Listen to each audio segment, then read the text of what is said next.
Josh, can I say, I think you are, but I think we're asking the wrong question. Like what we were saying just before we got up here, and we were talking about the gardener and all that kind of stuff. Yeah. Or in other words, what we're delving with really is God's domain here. Yeah, who gets picked, how do you get through, and all that kind of gear. I don't know.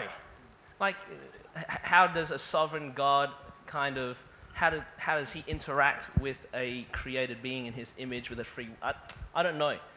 That was never put into our domain, but whether or not we go preach the good news because no one is saved right now unless they make a decision, or we basically just go out and find the ones who have already been chosen. Jacob I love, Esau I hate, let's go find the Jake. That's not our position or our place. This is what I'm doing. I'm being faithful to what Christ commanded me to do, and that's what I'll do. So he said, go into all the world, preaching the good news, teaching people to obey, making disciples. I'll go do that. I'll start in Jerusalem, metaphorically Melbourne, Judea, this the region Victoria, Samaria, which is like the dodgy neighbors up north, Sydney, and to the ends of the earth. I'll just respond to that, and whether or not they were meant to be in or they weren't meant to be in, they've been picked, they haven't been picked, that's not my place or my part. I'm going to do the bit that I got told to do, and I'm going to get my life centered on that. So I think a lot of this talking about... You almost got a third clap there. That was good. I'm not looking for any more claps. Before I'll ask you, Tom, another question. Pam, you got a comment on this? I did have, but I think it's gone.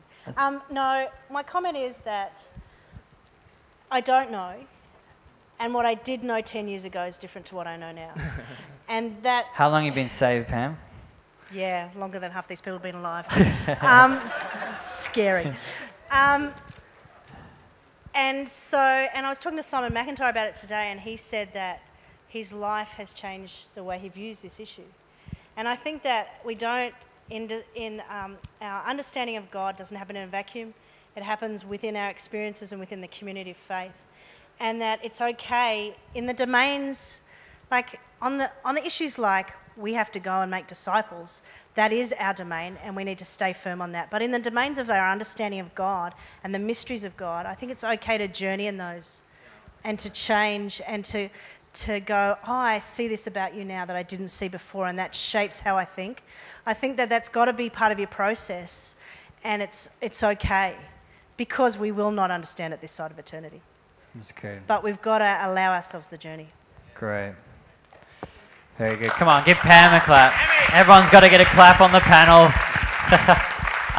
Tom, you kind of grabbed the mic off Rob and kind of, is there something in you that says otherwise, or what do you? I just think whatever system of theology you want to operate in needs to be all about the glory of God. That's what it's all about, and it's really comes down to what's giving God more glory. Like, in him, he must increase and we must decrease. And I just think, so I think it is an important question.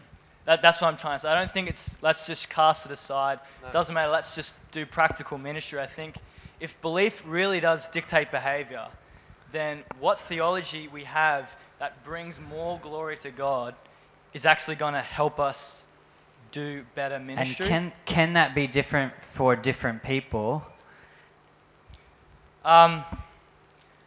I'd like to say no. I'm not no authority, but I think... So if there are minions here and people that don't agree with what you agree because you think that's right, because that's how I would interpret that. Yeah. How does that work? I'm sorry about putting you on the time. Man. No, I would plead them to read the Bible and to give all the glory to God. But yeah, I would not say that, some would go to the extent of sort of not wanting to have anything to do with them, and I'm totally not there, and I don't think that's what any of us are on about. I just think we should be pursuing and growing in knowledge of God to a point where we can give him more glory. So in terms of summing up, like a little analogy, like, you come to God, in heaven, and you're just blown away, and he asks you, why are you here? Like, why are you saved? And I guess you would say, because I put my faith in you, Jesus. I've laid everything down, like you saved me. And I think if he asked us back, but why did you do that? Why not your brother? Why not your mum? Why you? I think if we want to claim that for ourselves, because I chose, because I was smarter, because I was more spiritual, because I figured it out, I think that's sort of just stealing glory from God. And I think that's the issue. That this whole debate is one of glory of God. Do we give God all the glory, or do we keep some for ourselves?